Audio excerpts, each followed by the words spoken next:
Living in Asia, I sometimes feel homesick for the UK, especially during the summer, which is my favourite time of year. Before I moved to Asia, I lived by the coast in Brighton for almost 10 years. Brighton has a lovely promenade between Brighton and Hove. I'd regularly head to the seafront to walk along the coast. Living by the sea is spiritually uplifting for me. I had 3 favourite spots where I'd sit on the seafront, moving around during the day for a change of scenery. There was the upturned boat near the hut selling seafood. I got friendly with the vendors as I was there on most sunny days. There was a cafe at Hove Lawns which I'd also go to. But my favourite place in Brighton was the Pump Room Cafe. They'd created a volleyball court with sand. It was a sun trap. It had a great vibe with a relaxing ambience, probably stimulated by the smell of ganja in the air. I'd sit with my shirt off, drinking cups of tea and eating cheese toasties and reading by book. I'd be happy as a sand boy for hours, until someone I knew, which was normally my friend Brian, who'd turn up to spoil my bliss, having greeted him with "and you can fuck off." I also miss British pubs. On a sunny day, I love sitting in a beer garden enjoying a pint. Although I shudder to think how much a pint of beer is now. There was a great old boozer near my photography studio in Brighton called the Basket Maker's Arms, which was a traditional old pub with a cosy atmosphere. Since the pandemic, pubs in the UK have been closing down at a rate of 400 a year, and the total number of pubs in the UK have dropped to below 40,000. On other sunny days, I'd catch the train to other stations along the coast, such as Worthing, Hastings or Bognor Regis, then start walking along the coast back to Brighton. I love walking. I choose sunny afternoons and walk with my shirt off in tune with my iPod, dancing as I went. Passers-by obviously thought I was crazy, but with the sun on my face and favourite tunes in my ears, I could walk happily for hours, covering distances of up to 16 miles. My favourite stretch was walking from Worthing through Lancing to Shoreham.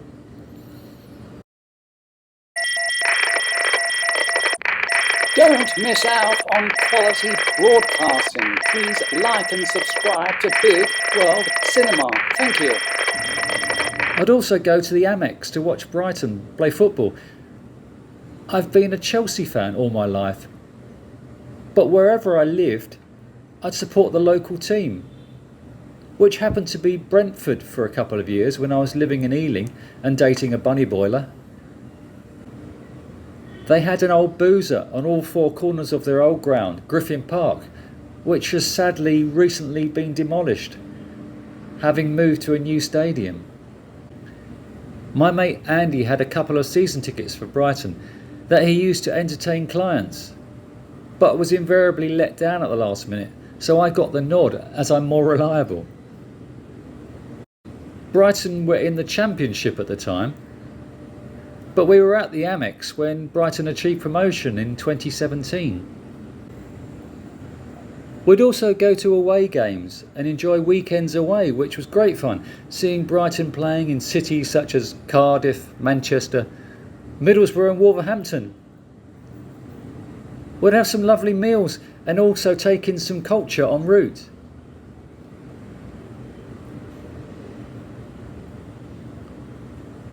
I also miss the tennis.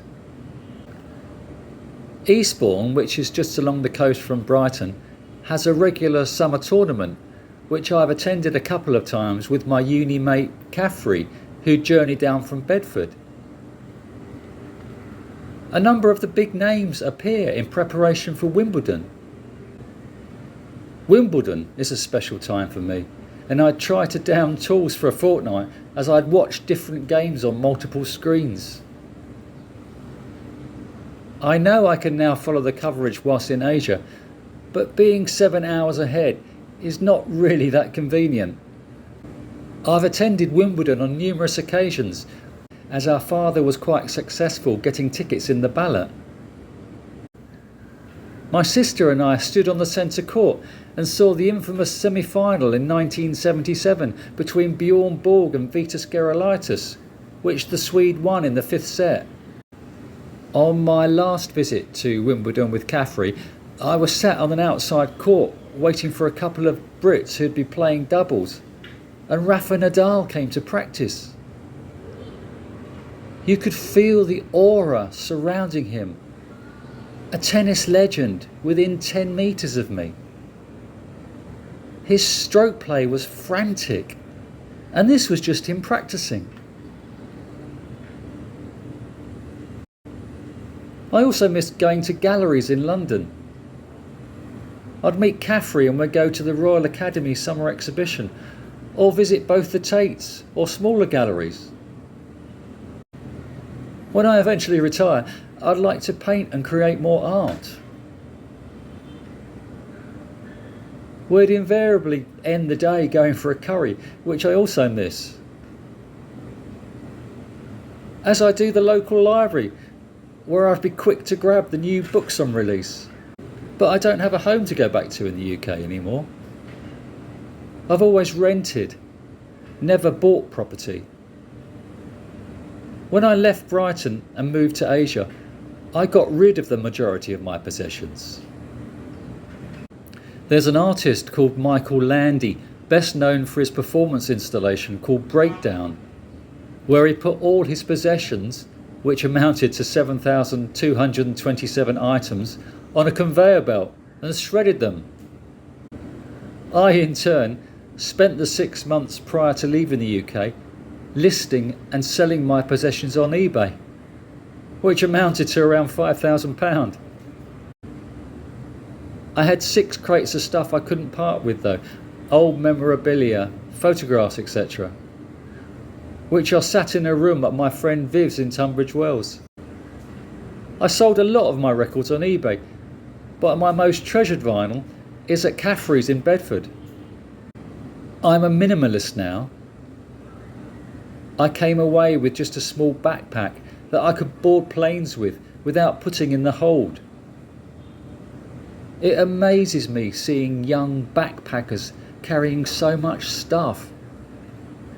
Don't they realise they can launder their clothing every week? I don't know when I'll return to the UK, and if I do, it'll only be during the summer. British winters never used to bother me, but I physically cannot tolerate them now I'm older. When October came around, knowing that for the next 6 months the temperature won't rise above 10 degrees Celsius was unbearable for me. I suffer with SAD, so spent the 2 winters prior to moving to Asia in sunny climes in Southeast Asia. I'd rather sweat all day than feel a chill in my body and dampened spirit in my brain. The warmth of Asia is so much better for my mental health. We're all going to feel homesick at some point whilst travelling or living overseas. It's only human nature. But home will always be there. And I remember the feelings I had the last time I returned home after travelling for 21 months. It was the coldest winter for 30 years. I was manically depressed for months and couldn't wait to start travelling again. Once travel is in your blood, it never leaves you. Kindly let me know in the comments section what you miss from home. If you liked the video, please could you like and subscribe. I'll see you on the next video. Take care everyone.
something looks cold.